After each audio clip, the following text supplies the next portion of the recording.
Hello, spooky friends. My name is Suz, and you are listening to Spooky AF. I decided to switch up the intro a little bit, and I am here with my good podcasting friend, Rob.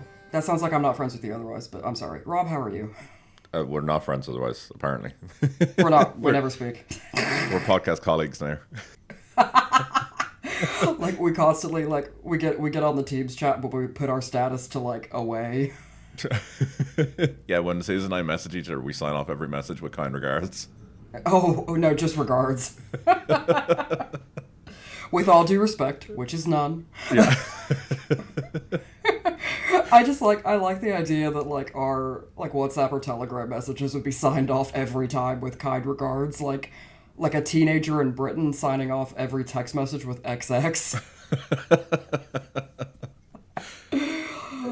Pretty much, yeah. I'd look. Yeah. Maybe we need that energy in the podcast. Yeah, oh god. How are you doing? Yeah, pretty good. It was my birthday recently, so Yeah, I wanted to wait till we were on the pod. I am, for reasons I'll get into momentarily, I'm really sorry I missed your birthday. you're all good. My birthday is one of those things where I'm like, it's nice when I have it, but I don't really make a point of it. So Yeah, full disclosure to the fans, the fan, Siobhan, hello. I've only met one of you in person. No, there's a family illness going on, and I'm having to deal with a lot of that. So, but it occurred to me in, like, the middle of the night the other day. I was like, it's Rob's birthday. it's all G. It's all G. We're fine. Okay. Yeah, Okay. but it was my birthday, so I got a new tattoo, and I spent the weekend playing board games. So it's been pretty good. No, like, so your tattoo is your wife's name written in, what's the type of Ogham. Ogham, It's, yeah. like ancient Which Irish I think writing. she missed a really, like, pro gamer hilarious move of the minute you came home with it being like, I want a divorce. Like, honestly, I did say to her, like, you have an opportunity now. Like, you also, by the way, she's gonna hate me that I put this out here. So she paid for the tattoo as a birthday present, so she's literally paid to have her name written on me. Rob, she branded you. She did. You are the cattle of that relationship. Yeah, 100%. Just straight up. Which I branding. find hilarious because your wife is, like, a tiny woman, so the idea of her being like, that one's mine, got my name on it. Yeah. Like, I'll beat up anybody who tries to take it. Like lassoing me at any point that I try to go out the door.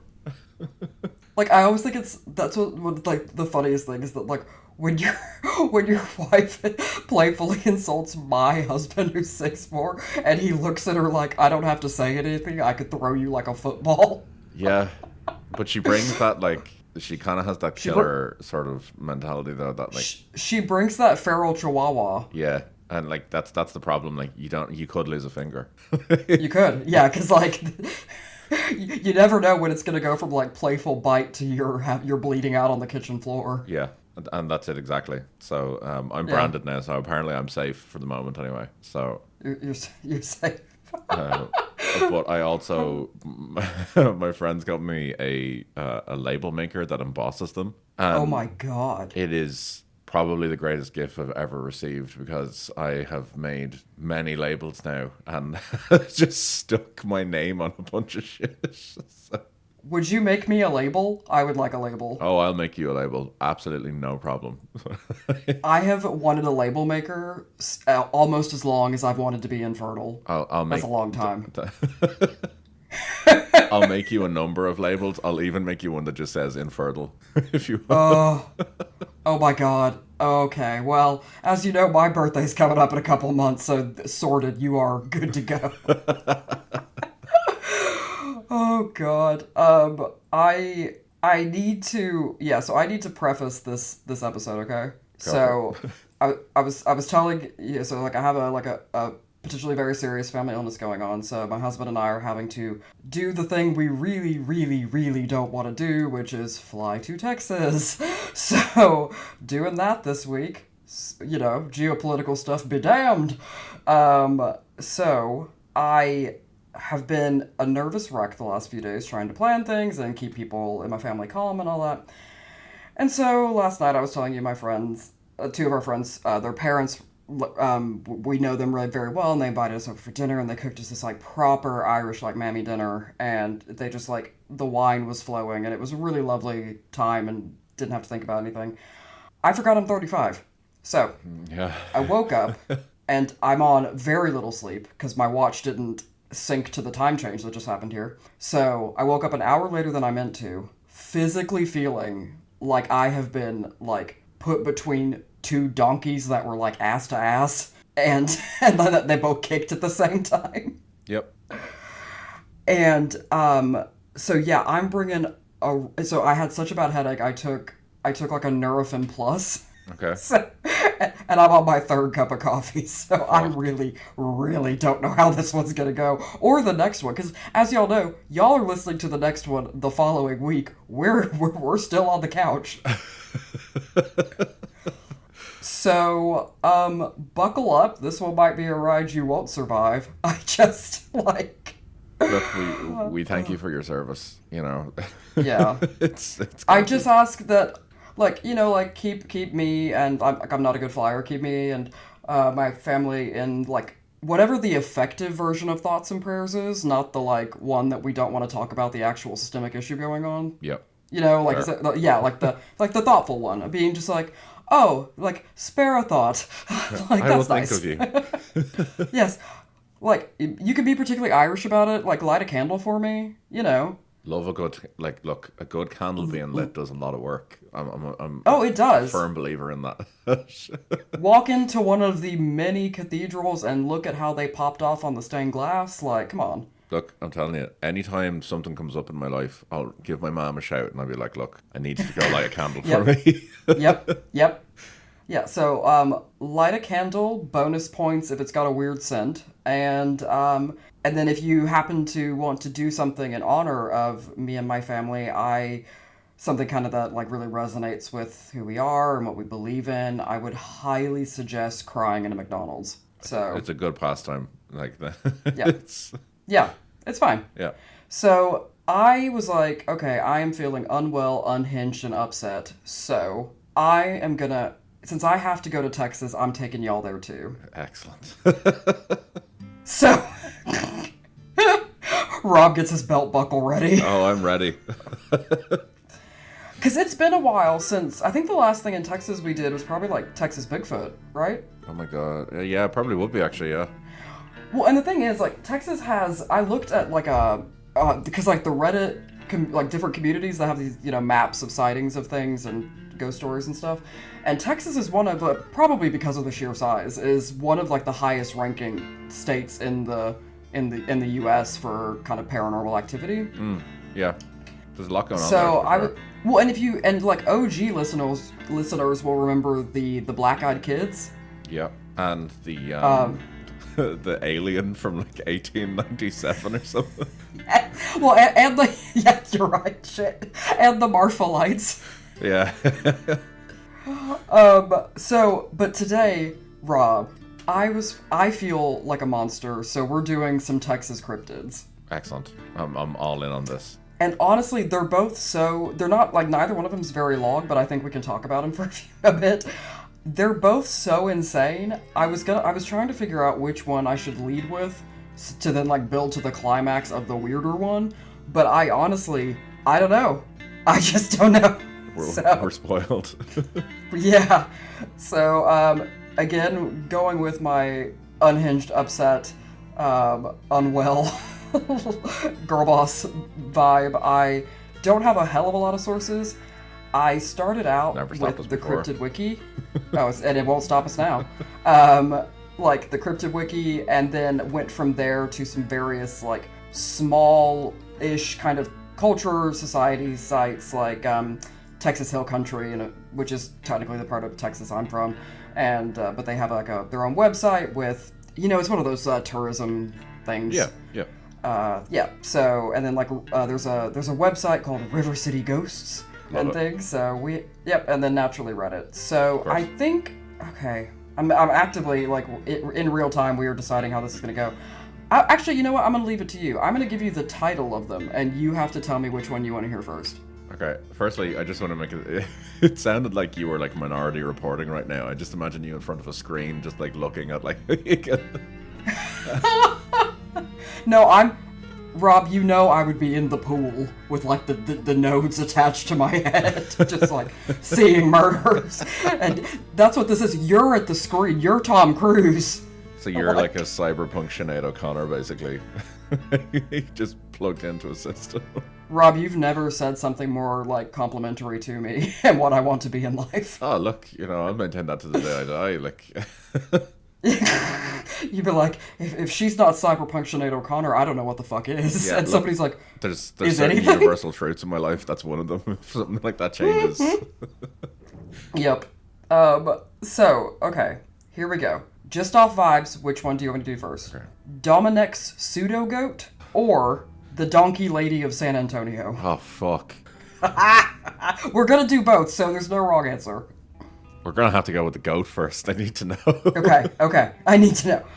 Okay, so, we're in Texas, and this is the best part, we're either in 1850 or 1960. Okay. which is such a wild statement. That is a loaded statement right there. That is there's so much going on just in that. So I'll give you an overview of what it is. So Dominic's pseudo-goat, and I'm quoting here from the Cryptid Wiki, thank you. An odd goat-like hoofed mammal seen once in central Texas. Once. Okay. Either in 1850 or 1960. Right, okay. Which suggests to me we're either in a looper situation or it's been seen twice. So, I was about to say, why not twice? Why not? It's like you do know something can be seen twice. So it's the size of a large cat, like a house cat. It has white, so think about that. That's a tiny ass goat. Yeah, actually. Like goats are. Yeah, you said it's the size of a house. Think about a goat. Initially, I was like, oh yeah, okay, maybe like a Maine Coon or something. But no, I'm like, no, actually, this is small. See, to me, I'm already not scared because I'm just thinking of those like videos I watch when I'm sad of the baby goats in pajamas running around. Yeah, I'm literally just thinking now. That's pretty much, or like the goats that fall over when they get scared. Oh, yes. Or the ones that are like learning to hop. Yes. Yeah. You just look at one of those and be like, demon! Well, to be fair, like, goats are evil though. Like you look a goat in the eye, like you're looking at something otherworldly. Well, yeah, because then it tells you like, wouldst thou like to live deliciously? And you're like, yep. Yeah. And then suddenly you and your friend are doing a years-long spooky podcast. Oh god, yeah. That's pretty much, like, if that's the lore for how this started, I'm alright with that. Oh god, yeah. If we can confirm that a like old English talking manifestation of the devil made us do this, I think we will have won. I also think it's like, it explains a lot. Like, just in general. So it explains so much about my life and personality and who I am as a person. Like, I exist here against God. Jesus. As I shake my fist. So we're talking, size of a house cat, like a large house cat, but just a house cat. White glossy fur, pop-off queen. Rose-colored goat-like horns. So it's got essentially like pinky red horns, which is kind of creepy. Alright, I'm intrigued now. I'm back. Yeah. Instead of hooves, it has claws. I'm so glad you said claws, because for a split second, like just the splittest of seconds, I thought you were going to say it had normal human feet or something like that. I was immediately going to be out of this. You can tell how hungover I am, that when you stopped just to say I was really worried, my first thought was going back to the sleep paralysis episode where I said penis legs. So I thought you were going to be like, I thought you were going to say penis feet. No, I just, in my mind, I had this white goat with pink horns and then just 4 human feet, just like that sounds, you know how you see the Hat Man when you take too much Benadryl? Yeah. I think what you just described is what you see when you take too much Dramamine. The foot goat. You see the human foot goat. You're just like, oh shit. Like it's coming. It's walking toward me with its wide, flat human feet. And then you're like, I can't post a picture because then I won't make the revenue from OnlyFans. That's it, exactly. You know, like, it's... It's like, I can't see the goat foot man because it owes me money. That's it. You got to double up on those profits. You've got 4 feet you can take pictures of. I don't know why, but my thought was like, it was 2 human feet. So it's like a duck. Oh. But, which is even more upsetting. Okay, sorry. Okay, so it has claws instead of hooves. Now, I don't know what claws. I think I'll send you a rendering of what it's supposed to look like, but I think it's like, you know, like an owl claws, the kind of 3 or 4 like, yeah, and then the thumb claw. It's like that, which I'm like, how do you walk with that? Yeah, that like, are we talking about? Don't a worry. raptor? Well, like, don't worry, the Dominic pseudo goat can't fly, which has to be a new sentence, but it should be reassuring. That we know of. Oh shit. It's like the first time we went to Texas and my husband found out that like the giant water bugs that come up through your drain when it rains, that they fly. Because he was like, oh my god, they're huge. And then all of a sudden it took off and he's like, nope. It just like ran through the house. Yeah, you told me about them. Where are you going? You told me about them, and I can't, like, those creatures have been made in just direct defiance of God. No, if anything, that proves the existence of God, because that was a dick move. Like, that was like, you didn't have to do that, and you did. Yeah, no, I'm not okay with them, their existence. Yeah. So, okay, claws. So, around 1850, this is the one side of the story, in Fredericksburg, Texas. Now, have we talked about Fredericksburg, Texas before? I feel like we have, because So I'd have no other reason to know about it. Yeah, I was like, there'd be no reason why it wouldn't it would sound familiar. Well, like it's a part of like the hill country, kind of near Austin area, roughly. Okay. If y'all know where that is on a map, the state capital, and it's got a lot of German influence there. So there are cities like Fredericksburg and New Braunfels and all that, because there was a really concentrated like couple of decades where a bunch of German immigrants moved to that part of Texas. And so I actually found out that there is a dialect of German called Sorbian. I think is Sorbian. Yeah. And it only now is still actively spoken in parts of Czechoslovakia and this part of Texas. That is wild. That is absolutely Isn't wild. that crazy? Yeah. And, like, it's actually a really pretty... Like, I have a friend who did their, like... We got married young and we're poor, so, like, we can only do an in-state honeymoon. Like, they did their honeymoon there. It's actually gorgeous. It's got, like, that kind of late 19th century, like, continental German-style architecture.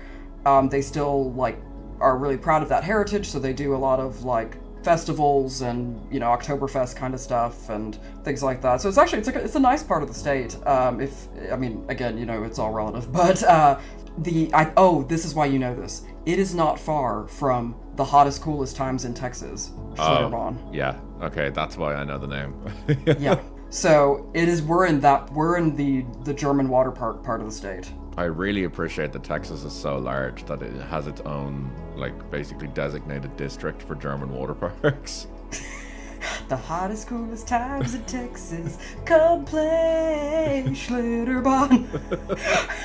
So, a quick fact about Schlitterbahn. It's famous. It's a huge, it's a huge water park, and a lot of the water comes off the Como River, so it's fucking freezing, which is great when it's boiling outside. But the one of the things it's most famous for is that I believe it was the world's first uphill water coaster. Oh, okay. And it's called the Master Blaster. I know, it's funny. I know. So the problem though is it's a popular ride, and it starts like high off the ground. So sometimes the queue can snake down this big like scaffolding thing you stand on to like at different levels. You work your way up the queue. Okay. But the problem is that there are speakers intermittently all along the queue that are telling you the name of the ride and then the rules of the ride. So, but if you're stuck in a 2.5 hour queue to ride that ride, you hear the same loop over and over again. No. So if you actually go up to my husband and say, "Welcome to the Master Blaster," he will rattle off the rest of how to ride that ride. I am gonna have to, like... You're gonna have to just sneak it into conversation. He'll be like, he'll sort of be like, "Smaller riders go in the front. The total capacity of the raft cannot be more than 250 pounds." It's, oh dear! like, I'm gonna have to do him dirty with this now and just drop it on him. By the time we rode the ride, he was so spiritually broken that I don't think he enjoyed it. Just went around and didn't make a single noise the entire time on the ride. No. Just... No, it's like the uphill part's really thrilling, and there's a huge drop, and I think he was just like, "Welcome to the Master Blaster." Like, I just want to say right now as well, I know for a fact that my friend Dara is listening to this, and hi, Dara. just need to acknowledge that you've probably broken his mind by saying the words Master Blaster so many times. So. I think you should. Can you, like, we do this with Audacity. Are you a amazing enough editor to put in a layer of subliminal messaging whereby by the end of Dara's workout, he's just in his head just over and over again, "Welcome to the Master Blaster." I mean, look, I'll give it a shot. Yeah, exactly. I like how we're like, "Oh, you know that consistent friend of ours who's a fan? Yeah, fuck him."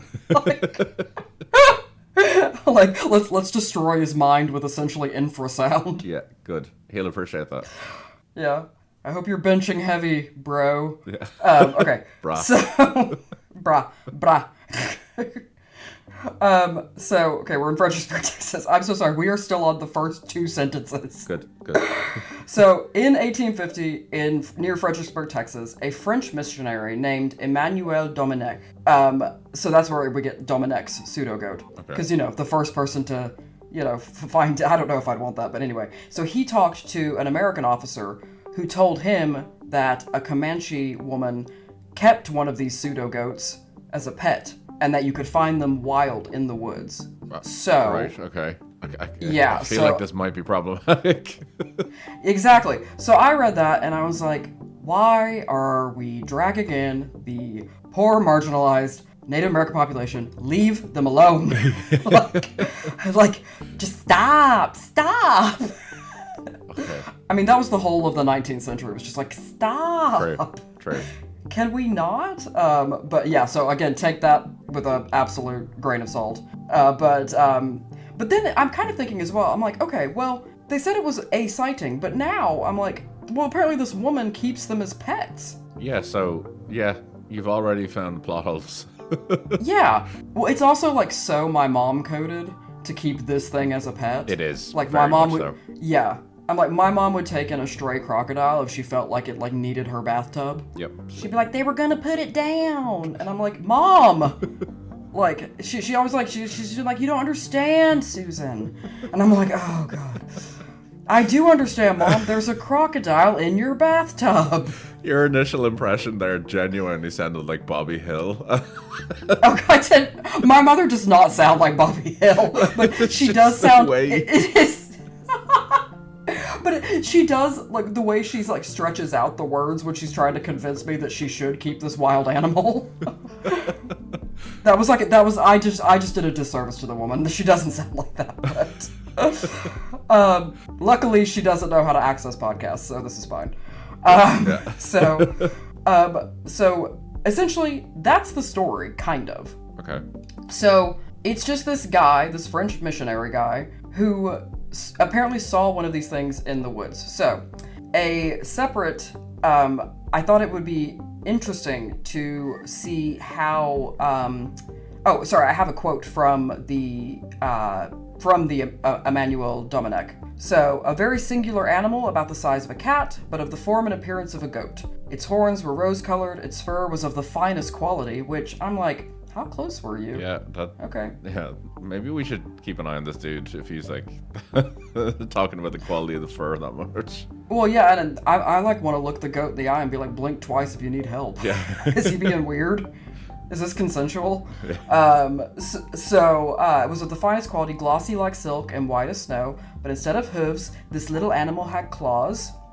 So the officer had offered 500 francs for it, and the commandant's wife, who also spoke of the animal, offered a brilliant of great value in exchange for it. But, and again, I'm so sorry, the Indian woman refused both of the offers and kept her animal. Wow. So. Okay. Yeah. Yeah, so you're talking about, like, a religious colonizer talking to, like, military colonizers, trying to take the pet of this, like, Native American woman who's trying to mind her own fucking business. Yeah, like, there's a lot going on there. It's very Texas coded. It's giving 2026. Yeah, oh my god, we just said the same thing. So, I'm gonna send you a couple of, like, artist, renderings of this thing, and they amazing. Vary wildly. Okay. So, here's one. Tell me if that came through. Not yet, anyway. The anticipation is killing me. Oh my. Did it? Oh yeah. my. Yeah. I need you to describe what you're looking at. Well, it's not a goat. It's whatever it is, it's not a fucking goat. It honestly, it looks like a giant sloth. We're gonna get into that. Oh, that's spot on, and we're gonna get into it. It looks like a Pokemon. It's like a... Yeah. I'm actually lost for words to describe what this thing is. It's like basically the body of a bear. Well, yeah. yeah, that's not wrong. With like a camel's head, and then what I can only then describe as like sloth legs with the 3 claws. Yep. So I sent you a different artist rendering. That's a straight up goat. Yeah, it doesn't even have the claws. It's just a goat. That's just a goat with like orange horns. Just a goat. So really, we're kind of in both. Yeah. So essentially, like, I see more references to this 1850, but I saw somewhere it was like 1950 or 1960. So like, again, I think that the people think that they're like a species. Right. Okay. That lives in the woods. Yeah.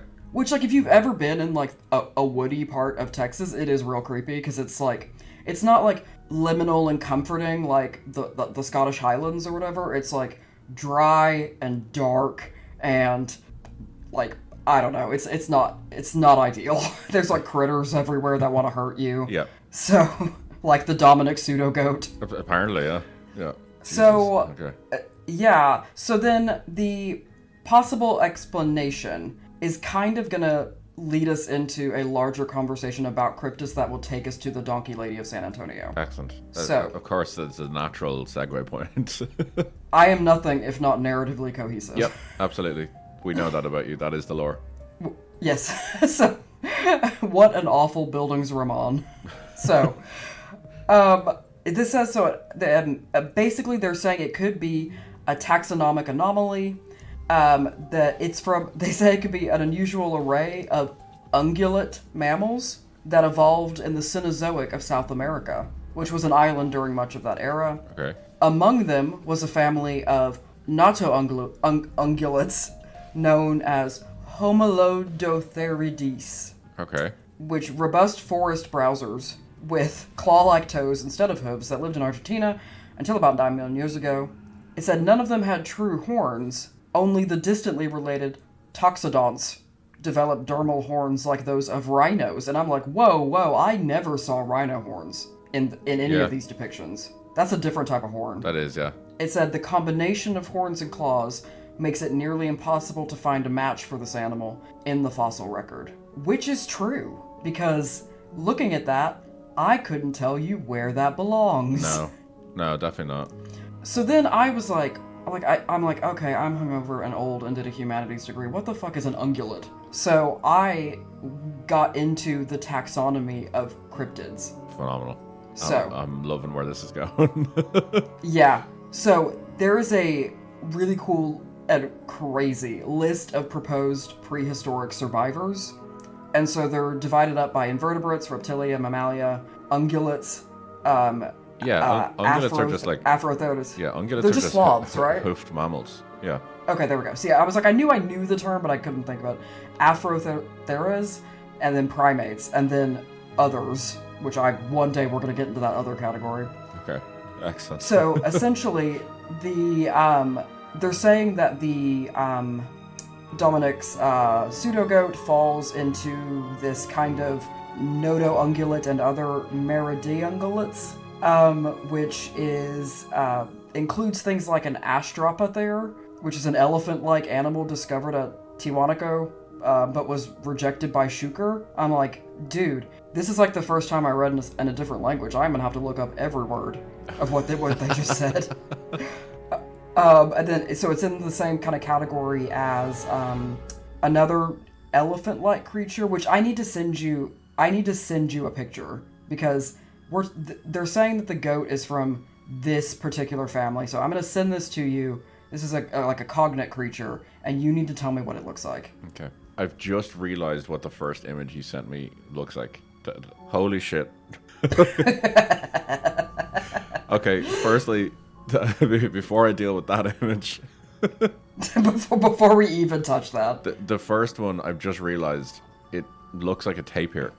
Oh, it does. Yeah. That's because I was like, this looks familiar. If a tapir fucked a sloth and had nothing to do with a goat. Yeah, exactly. The other one you sent me is a cursed rhino. Explain to the audience why that it is cursed. So imagine a rhino with no horn and then horse teeth. And like, not just horse teeth, but like lips that don't cover any of the teeth. Yeah, they look like lollipop sticks. So, yeah, there are a couple of types of them, so maybe one day we'll get into... So essentially, within that family, there are toxodonts. So this is, the Dominic pseudogoat would fall under, in a subcategory, and again, the pronunciation's going to be wild on this, Homolodotherium. Okay. So, a clawed ungulate of Argentina is the closest match in the fossil record. So, I'm loving this. Yeah. Yeah, so that is Dominic's pseudo-goat. I'm actually glad we did that one first, because the Donkey Lady of San Antonio has more lore. But I think she would also fall into the ungulate one, but I could be wrong. Interesting, so, okay, pictures. We're moving to a different but not massively far away part of the state. So, like, San Antonio is probably like an hour and a half, 2 hours from, like, Fredericksburg-ish, so depending on which way you go. Down the road, basically. Yeah, but essentially it's next door. Okay. In Texas terms, like you would drive from Fredericksburg to San Antonio occasionally to go to dinner, you know? Right. Okay. Fair enough. Yeah. And like San Antonio, I've been there several times with the marching band, and it's like a really cool. I think it's a really cool place. I've heard it's cool. That it's always stuck out to me. Yeah. I know it's thought of as a cool place. Yeah. So like a lot of people talk about Austin, which is also cool, but San Antonio is a bit different. It's got a real like emphasis on Hispanic and Latin cultures. It's got like at any point you could go to the Riverwalk, which is basically a series of shops and restaurants and a mall and all this other stuff that's on the river that runs through San Antonio. And there will be like 19,000 quinceañeras going on, which for those who didn't grow up in that is a traditional. It's like the 15th birthday party of a Latina Latinx girl, and it's kind of their. I guess an equivalent would be like the Jewish bat mitzvah. Yep. But it's like a big. It's kind of like her moving into like late adolescence and early womanhood. It's a bit like they're really cool. They can be. They're almost in a lot of cases they're treated like a wedding. So like I was in one for my best friend in high school, and so she had like I don't know what the trends could have changed, but she had like a big ball gown and. We all had like matching, essentially like bridesmaid dresses. Oh, wow, and okay. Yeah. So we all wore the same dress, and then I'm still upset about this. They were like, we want the shoes, all of y'all shoes, to be clear, and I'm like, how am I gonna find clear shoes that aren't like don't have like a fish in them and neon lights because they're stripper shoes? Also, was Quentin Tarantino the one that was like deciding on the costumes? Oh my God, you're right. No, I'm just kidding. No, so, but like, it started out with a mass. So like, we went to church, and there was like a special mass that they gave, and we had to participate in the mass, and then there was a formal party afterwards, and part of the formal party was that we all were like the damas, the ladies, for my best friend, and then there were like. She had like male friends and family members on who are our opposites, and we did like a choreographed dance and stuff, and Yeah, it can be a big thing, and people can spend. It's one of those things that it's like my Super Sweet 16. People can spend like shit tons of money on them if they want to.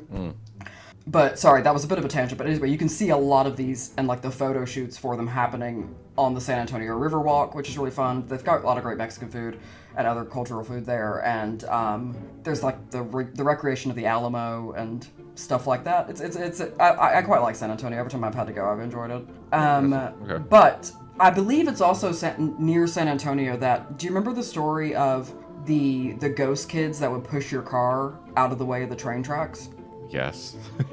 Yes, I think that's near San Antonio. Okay, amazing. Right. So, it's yeah. good to know.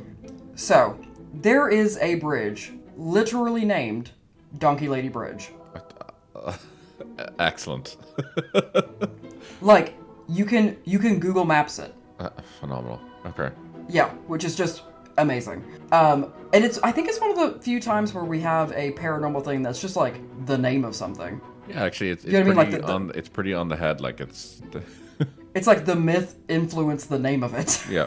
So, there are a couple of origin stories. Oh, the weird thing I also saw. This one also, so she has been, so it says, where and when this gruesome tale occurs varies, though the consensus, as again, this is going to blow your mind, is sometime during the 1800s or the 1950s. Jesus Christ. Okay. Right. Yeah. I'm like, we're bringing a lot to this with timelines. Like Well, now I'm wondering what channel the priest would have to turn to on like that Vizio box to see what happened. Would he like tune it to 1950 or like 1820? Yeah, we've just got this wild disregard for time. Well, I just think that like I think the Texas paranormal community is just rage bait at this point. So whatever. Fair, okay. The points are made up and the rules don't matter. Like. Yeah. Okay. Fair. So the story always starts the same way. Is that the donkey lady was the wife of and was a farmer with her husband, and they had 2 or 3 children. So in one version, the father has like a psychological break, and he turns into a family annihilator and burns down the house with the family in it. Oh. So, wow, okay. Yeah, so like trigger warning for like body horror and yeah, so just be aware. So yeah, he burns the house down with the minute the children die, but the wife, she essentially, so it says her skin begins to melt the longer she's like trapped in the farmhouse, and the flesh of her fingers fused together like candle wax. Ugh. Her skin charred and receded from its skeleton, giving her face an elongated look. However, before she can die, she manages to break free from the burning house and rushes to the nearby Medina River. However, a body was never found. So, one telling is that the donkey lady is the charred woman returning, hoping to look for her husband's spirit and exact revenge. Oh my god. So the donkey lady is literally a woman who was so badly burnt that she, I guess, resembled a donkey? She's literally that joke of asking a horse why the long face. Oh, God. To me, this is like the comical version of La La Reina. Like, it genuinely sounds like a plot point in something like BoJack Horseman. Yes. Yeah. Well, also, I'm sorry, like, at what point does your body, like, start, like, do we all have a donkey inside of us just ready to be burnt through? We all got that donkey in us. We all got that donkey in us. We've moved from having that dog in us. Yeah, no, we can't. We have to bring a different energy this year. We're bringing donkey lady energy. Yeah. So that's one version of the story, okay? Okay. So the other version is that the family, still a family, lives in the farmhouse, all that jazz. However, the family was minding their own business one evening, and it says on the outskirts of civilization, and I'm like, number one, do not disregard the fact that, like, people have been living there in thriving communities and civilizations for, like, a bajillion years. Mm-hmm. Also, outskirts of civilization in Texas is a very relative term. Like, I'm like, what do you mean by outs? Like, I would consider, like, somebody out in the boons if they're more than, like, a 4-hour drive to a hospital. Okay. Or like a Sonic. You can see what my priorities are. But, so anyway, I'm like, calm down. They were near enough San Antonio. They could have gotten there. Right. So a stranger comes to the farm and becomes fascinated with the animals that are out in the yard. So they say a man who was very wealthy became, like, fascinated by the family's mule. So he kept just like, oh no, it's not gonna go like bestiality. Don't worry. So it's not this time. we're talking about right now. It's not this time. But so he kept bothering the donkey because he's like, I guess. I mean, this really just shows you that, like, wealthy people need to calm the fuck down. Mm-hmm. But because he was like, oh, a donkey, I don't have to be around these, and was like poking it and things, and essentially he pisses it off so much that the animal bites him. Good. Yep. As expected. Yeah. Oh, yeah. So he then decides to beat the donkey to death. Oh, fuck's sake. Okay. So the family comes out. They're really upset. They were really attached to that donkey. And, however, it's not, like, so they throw stones and rocks and stuff to get this, like, random-ass wealthy trespasser to stop killing their donkey, right? This is fucking wild. So, yeah. So the family's like, what the fuck you doing? And so they're just, throwing stones at him. Well, anyway, the affluent man obviously is no match for a family armed with earth. So he returns later in the night with, like, as it says, a posse of ne'er-do-wells. Oh, wow. Okay. All right. Which to me just is like wealthy man and his, like, sycophant bros, right? Yeah, this is frat culture basically right here. Oh, yeah, they are 100% in the basement, covered in ketchup and mustard. They're all, in my head now, my head canon for these is, the frat that Randy tries to join in South Park that PC Principal is in? Yes. That's what all these guys are. Yes, 100%. Only they've got, like, white suits and, like, black cowboy hats, you know? Essentially the same, though. It's like, oh, yeah, then I could be like, oh, and then they became Phi Kappa Delta, or so, like, nowadays they go by. By the way, I just pulled those letters out of my ass. If that happens to be a Greek fraternity sorority, terribly sorry, I didn't mean any offense. I just don't. That was just the first random 3 Greek letters that came into my mind. Nah. No. So anyway, they come back and they set the house on fire. Oh, okay. Yeah, they're like, oh, how dare these... Yeah, like, they're like, how dare they have the audacity to stop me from killing their farm animals for no fucking reason. Yep. So in this version, the farmer sees what's going on. He tries to distract them, trying to give his family a chance to escape, but he's gunned down in front of his children. His children were upstairs, and they succumbed to the blaze. So they die in the fire. However, his wife manages to leave the house. Okay. And she runs to... Because she realizes her children are gone. Her husband is dead. So she runs to the last braying sounds of the dying donkey that she loved very much. And the men then decide to take her and the donkey and go drown them in the river. So, it says that once they both drowned in the river, their souls merged. Oh my god. She became an animorph?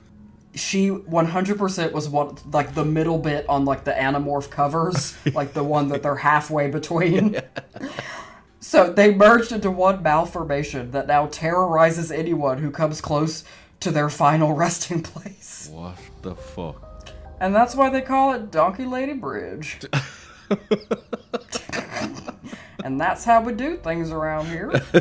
So I don't know how you do things in the big city. Yep. So essentially, yeah, it is unclear whether the story comes from the 1800s or the 1950s, but if you've ever been in, like, proper rural Texas, those years were basically the same. I was going to say, there's probably not a huge amount of difference between the two. It's like corporate wants you to find the differences between these two photos. They're the same photo. Like... That is... So, that is wild. Like... So... Do you want to hear some, like, ways that the Donkey Lady is still lingering in the cultural zeitgeist? Please do. Please do tell me. So obviously we have Donkey Lady Bridge, which we now have to add to our paranormal trip across North America. Yes, please. We have to go to Donkey Lady Bridge. We do. So she also so she's shown up in a lot of other like folklore of Central Texas around the way. However, there's even I'm gonna pull it up. See, it's loading. Okay, from Texian Brewing Company, there is a keg that is Donkey Lady Brew. Oh my, that is something else. She has her own goddamn beer. Oh my god. And so yeah, that's Dominic Pseudo Ghost and the Donkey Lady, the San Antonio Donkey Lady. Thoughts, reactions, apologies for my chaos. I'm kind of lost for words here. Do you know what inspired me to do this though? Not just me having to go to Texas, but because last week I read a headline that said radioactive wasps found at Florida nuclear testing site. Oh, for fuck's sake! All right. So I think 2026 is the year of cryptids. Yeah. Look, honestly, it wouldn't make it any worse than it already is. Oh god, yeah. Because then I'm like, if the wasp stings me, do I become Magneto, or like suddenly do I like need a bone marrow transplant? Probably both. Both? Damn. Probably both. God, I hate that we just yes-anded that.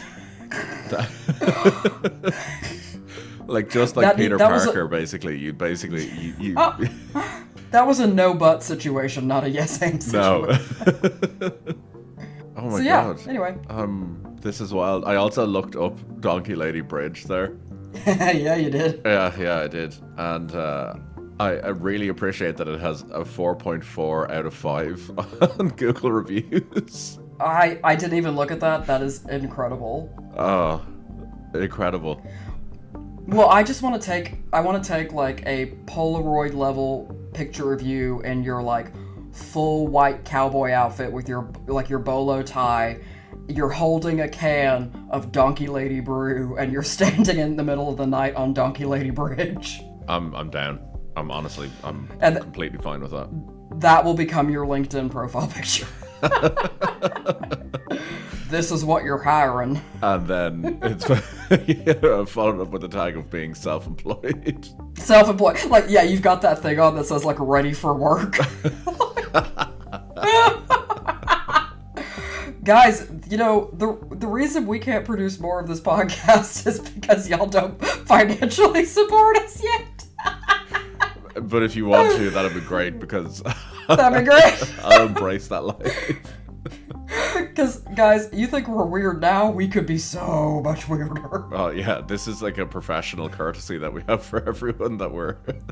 Yeah, like, the only reason we hold anything back is because this isn't our full-time job. Yeah, we're still employed in places. Exactly. Like, we would go full 10 hat, red string, constant location travel insanity if 100%. This was our full-time job. Absolutely. I would happily travel to places. Oh my god. If we could just do full-time, like in situ ghost hunts, that's my dream. Like, so I genuinely want to be the person who has to panic when someone asks me what do I do for a living, and I don't know how to tell them that I'm a professional paranormal investigator. I want, like, the thing is, like, we wouldn't even, like, take people's money and not do anything with it. We would produce so much content, you'd be sick of us. Yep, like, just done to death, basically. Oh, God, yeah. You would just be like, I can't even engage with them anymore. It's too much. So I think, if you're ever in Central Texas, or you have experiences or know stories of the Dominic Pseudo-Goat, or the San Antonio Donkey Lady, give us a shout. Please do. I would love to hear your oh thoughts my god, on this yeah. one. Rob, tell them how they can contact us. You can get us on social media. You can get us on Threads and Instagram at the SpookyF Pod, or you can get us in the YouTube comments when this episode goes up, or you can email us at thespookyfpodcast@gmail.com.